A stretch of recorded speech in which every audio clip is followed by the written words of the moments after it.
Good morning students. तो हमने जो पिछला चैप्टर हिस्ट्री का पढ़ा था, तो आज हम 6 का चैप्टर पढ़ेंगे, इलेक्ट्रल पॉलिटिक्स, चुनावी राजनीति, इसके बारे में पढ़ेंगे। वाई इलेक्शन, इलेक्शन क्यों होते हैं? Assembly election in Haryana, Haryana में लोकसभा के जो चुनाव हुए थे उनके बारे में। This newspaper report is about the state assembly election in Haryana in 1987। ये अखबार की एक न्यूज है जो कि हरियाणा में लोकसभा के जो चुनाव हुए थे इन 1987 में, उसके बारे में है। The state had been ruled by a Congress party, उसमें हरियाणा में कांग्रेस का शासन था। लेड गवर्नमेंट सिंस 1982, जो कि 1982 तक शासन करती रही। Chaudhary Devilal then an opposition leader, Chaudhary Devilal जो कि कांग्रेस के ओपोजिशन पार्टी का एक लीडर था। लीड अ मूवमेंट कॉल्ड न्याय युद्ध, उन्होंने एक मूवमेंट, आंदोलन शुरू किया जिसका नेम था न्याय युद्ध, स्ट्रगल फॉर जस्टिस, जस्टिस के लिए संघर्ष। And formed a new party, और एक नई पार्टी का निर्माण किया, लोक दल, जिसका नेम लोक दल था। His party joined other opposition parties, इसकी पार्टी ने दूसरी विरोधी पार्टियों के साथ मिलकर to form a front against the Congress in the elections, आने वाले इलेक्शन में कांग्रेस के खिलाफ एक मोर्चा बना लिया। In the election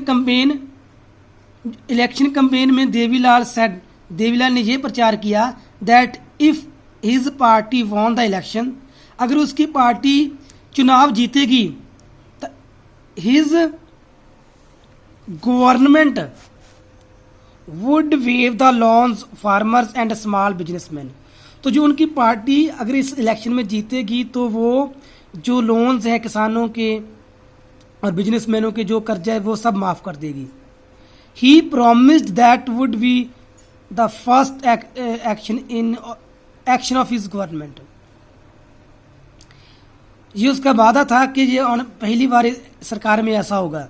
the people were unhappy with the existing government, जो लोग थे वो कांग्रेस सरकार से खुश नहीं थे। They were also attract by Devilal promise, वह जो देवीलाल का वादा था, प्रॉमिस था, उसके प्रति आकर्षित हुए। So when elections were held, जब इलेक्शन हुए, दे voted overwhelmingly in favour of लोक दल एंड इट्स एलीज, तो उन्होंने जो लोकदल पार्टी थी और उसकी जो संबंधित पार्टी थी जमकर वोट दिए। Lokdal and its partners won 76 out of 90 seats in the state assembly, तो लोकदल और जो उसकी सहयोगी पार्टी थी उन्होंने 90 सीटों में से जो 76 सीटें थी वो प्राप्त की। Lokdal alone won 60 seats and thus had a clear majority in assembly, इकल्ली लोकदल पार्टी ने 60 सीटें प्राप्त की और स्पष्ट बहुमत हासिल किया। The Congress could win only 5 seats, और कांग्रेस को सिर्फ 5 सीट्स मिली। Once the election result were announced, election का जो रिजल्ट था वो अनाउंस किया गया। The sitting chief ministers resigned, जो चीफ मिनिस्टर, मौजूदा चीफ मिनिस्टर था, उसको रिजाइन देना पड़ा। The newly elected members of legislative assembly of Lokdal, जो लेजिस्लेटिव असेंबली का लीडर था चौधरी देवीलाल, उसको चुना गया, न्यू एमएलए चुना गया। The governor invited Devilal to be the new chief minister, और गवर्नर ने देवीलाल को नया चीफ मिनिस्टर बनने का सद्दा दिया। 3 days after the election results were declare, 3 दिनों के बाद जो इलेक्शन रिजल्ट से डिक्लेयर चुके थे। He became the chief minister, वह हरियाणा का चीफ मिनिस्टर बन चुका था। As soon as he became the chief minister, जैसे ही वह चीफ मिनिस्टर बना, his government issued a government order waiving the outstanding loans of small farmers, agriculture labours and small businessman, तो उनकी सरकार ने ये नोटिस जारी किया, जो जितने भी छोटे किसान थे, फार्म एग्रीकल्चर लेबर थी, सभी के जो लोन और जो कर्जे थे वो माफ़ कर दिए। His party ruled the state for 4 years, 4 सालों तक उसकी पार्टी ने शासन किया। The next election were held, तो नेक्स्ट इलेक्शन जो थे इन 1991 में शुरू हुए। But this time his party did not win popularly support, पर इस समय उसकी पार्टी को लोगों का सहयोग नहीं मिला। The Congress won the election and formed the government, तो इस इलेक्शन में कांग्रेस ने जो इलेक्शन था वो जीत लिया और अपनी सरकार का निर्माण किया। Why do we need elections, हमें इलेक्शंस की जरूरत, चुनावों की जरूरत क्यों है? Why do we need elections, हमें चुनावों की जरूरत क्यों है? Election take place regularly in any democracy, किसी भी लोकतंत्र में जो इलेक्शन है समय समय अनुसार होते रहते हैं।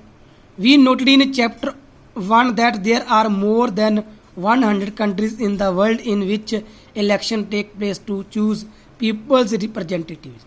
हमने पिछले चैप्टर में पढ़ा था लगभग यहाँ पर 100 से ज़्यादा कंट्रीज़ हैं यहाँ पर लोकतंत्र है, और यहाँ पर जो चुनाव होते हैं और लोग अपने प्रतिनिधियों को चुनते हैं। We also read that elections are held in many countries that are not democratic, हमने ये भी पढ़ा जहाँ पर लोकतंत्र नहीं है जिन कंट्रियों में वहाँ भी इलेक्शंस होते हैं। But why do we need elections, परंतु हमें इलेक्शंस की जरूरत क्यों है? Let us try to imagine a democracy without elections, आओ हम एक कल्पना करें जहाँ पर लोकतंत्र नहीं है, उसमें इलेक्शन की कल्पना करें। A rule of the people is possible without any elections, क्या लोगों का शासन बिना इलेक्शन से संभव है? If all the people can sit together every day and take all the decisions, और लोग हर समय इकट्ठे बैठ सकते हैं और डिसीजन ले सकते हैं। But as we have already seen in chapter 2, परंतु हमने ये सब कुछ चैप्टर 2 में देख चुके हैं। This is not possible in any large community, ये बड़ी कम्युनिटी के लिए संभव नहीं। Nor is it possible for everyone, ना ही ये किसी के लिए संभव है। To have the time and knowledge to take decisions on all matters, कि सभी के पास इतना टाइम हो और इतना ज्ञान हो कि वो सभी समस्याओं के संबंधी जो है जो नीतियां बना सके, एक्शन ले सके। Therefore in most democracies people rule through their representatives, इसी प्रकार लोकतंत्री कंट्रीज में जो लोग होते हैं वो अपने प्रतिनिधियों को चुनते हैं और शासन करते हैं।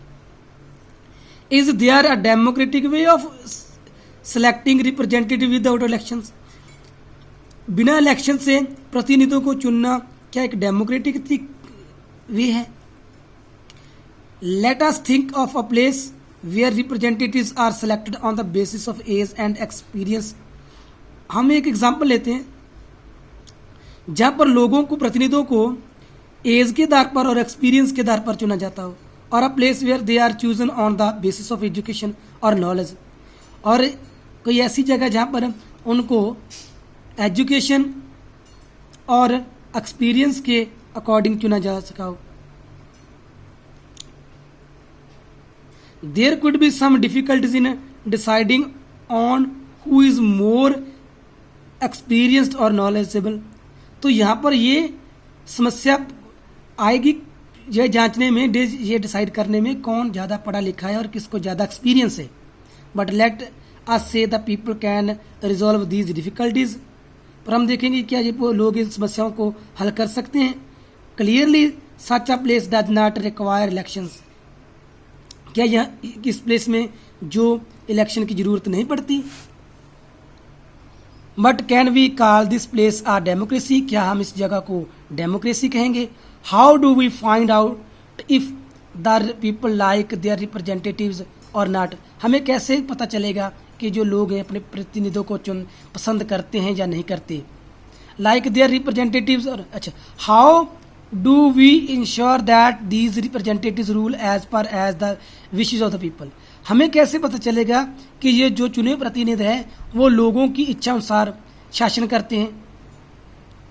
How to make sure that those who the people don't like do not remain their representatives, हम ये कैसे श्योर करेंगे कि जो चुने प्रतिनिधि हैं वो